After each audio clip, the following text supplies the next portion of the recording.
জামাত ইসলামের আমির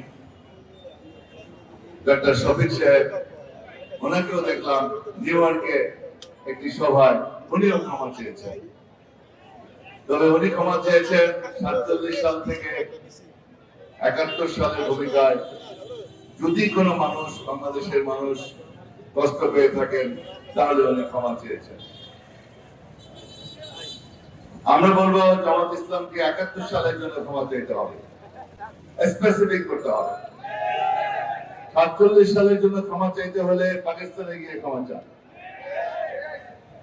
47 সালের ক্ষমা চাইতে আমরা বলি নাই, আমরা বলেছি, বাংলাদেশের মানুষ বলেছে 71 সালের অপকর্মের জন্য, পাকিস্তানকে সমর্থন করার জন্য, বাংলাদেশের বিরোধিতা করার জন্য ক্ষমা চাবে না।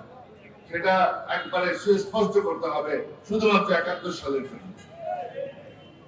তবে আমরা গর্ব করতে পারি বিএনপি, আমরা কখনো ক্ষমা চাইতে হয় না। জামাত ইসলাম ক্ষমা চায়, আওয়ামী লীগ ক্ষমা চায়, আল্লাহর রহমতে বিএনপিকে ক্ষমা চাইতে হয় না।